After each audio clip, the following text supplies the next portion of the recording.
She just doesn't like the You got your GCF tab? All I want you to do is factor out the GCF.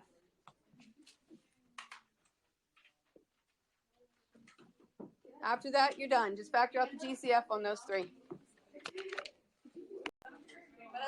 Okay, so here we go. The first one, what was the GCF? So you factored out a 3, so you were left with what?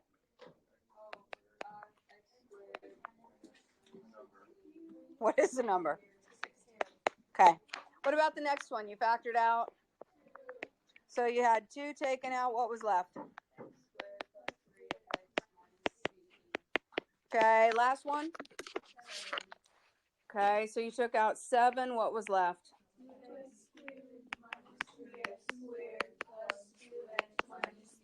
I don't like calculus.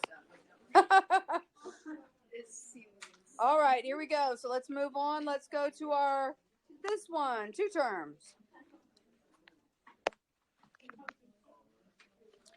Okay, you got 2 terms. The very first thing we're always going to do is look for, can we factor out a GCF? So do we have a GCF there? What are we going to factor out? If I factor out 5, what am I left with?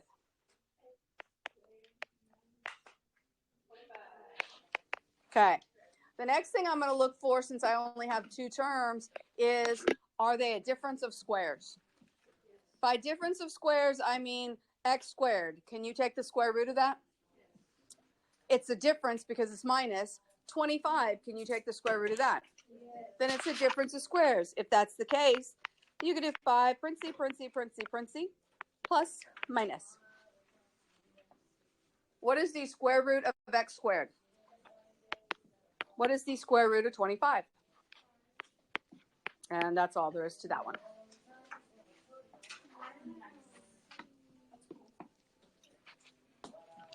Next one, same thing, GCF first. So we're going to take out 5x squared, leaving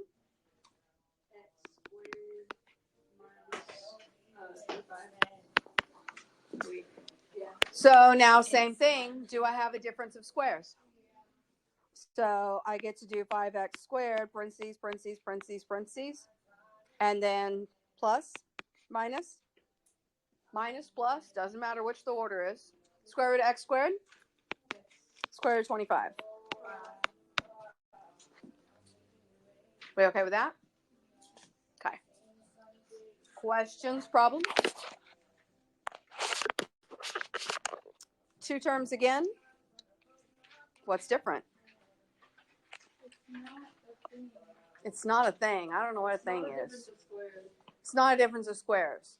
We have a difference of cubes, and we have a sum of cubes. But you actually don't know it yet because the first thing we got to do is take out the GCF. So what's the GCF in the first one?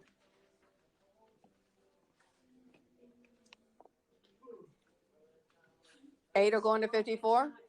It's not 8. 2. So I got 8x cubed minus 27. Do you agree it's also 2 in the other one? Except this is going to be plus 27. This is just a formula. It's something you can remember. So take a look at this. This is how I remember this. If I have a cube minus a cube, if I have a minus here, this has a minus, and then those are pluses. And then the other I just remember. If I have a plus, that's a plus, and then it goes minus plus. Other than that, they're exactly the same. Okay? So think about what we need, though. I need to know what A is, and I need to know what B is. So let's see. Apparently, A cubed equals 8x cubed. So what does A equal then? What is the cube root? Good. B equals 27. Ignore the signs. Notice in our little formula, the signs are already taken care of. So for example, this one right here is going to be 2, parentheses, minus, parentheses, plus, close parentheses. We just got to plug the numbers in. So B cubed is 27. So what's B? 3. Okay, so I want to work with this and this now. That goes in my first parentheses, so it's 2x minus 3.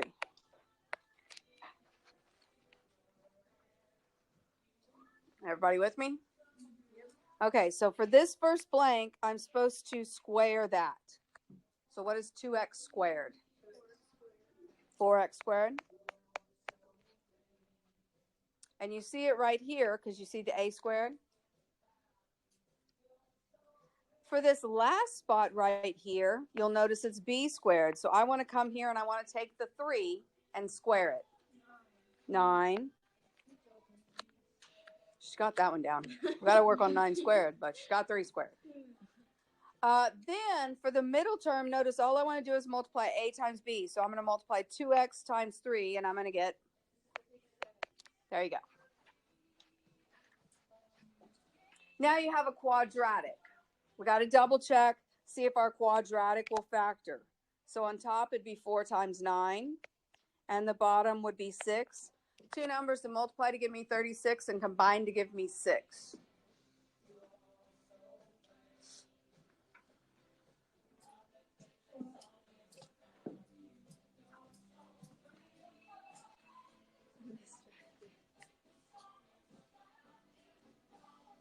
We got any? No, it won't factor. This would require the quadratic formula or completing the square. Okay? So now that next one is very similar. We've got our 2 on the outside. We've got parenthesis, parenthesis.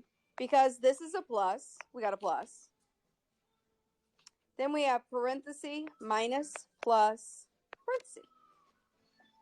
And you'll see that's the same pattern right there for the sum of cubes. Our a is still going to be 2x. So we got 2x plus 3.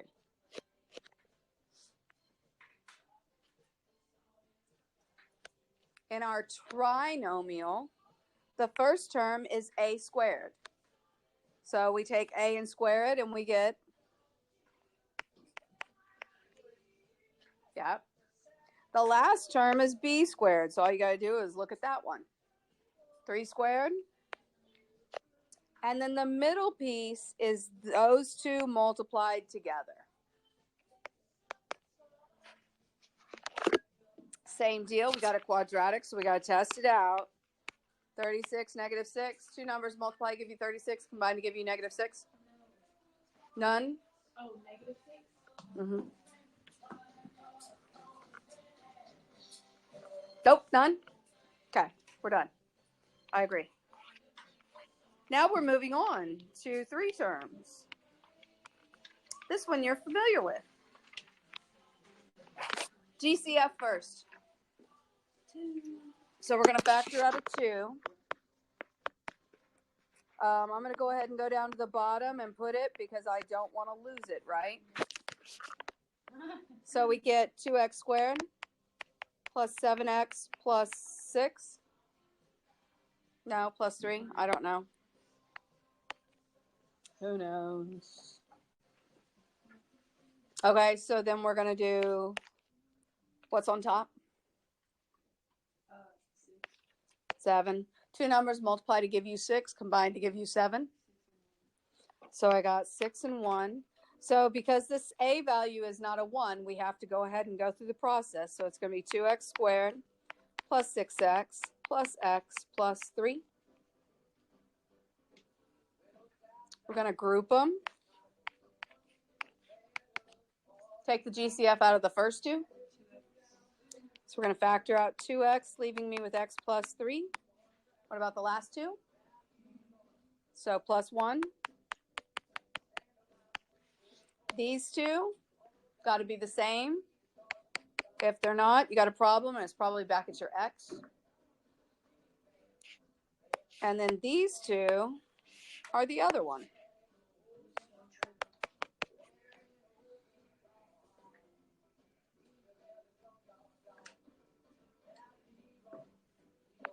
We okay with that?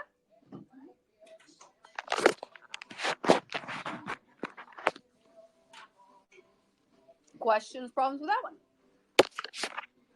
Old stuff, huh? All right, here we go. It's a cubic. Is our GCF? Look, we start in the exact same spot. GCF?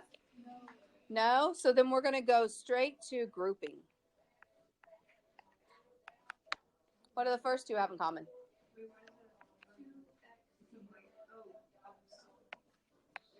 2x squared. What's left? What do the last two have in common? What's left? So then I have 2x squared plus 3, and I have x minus 5.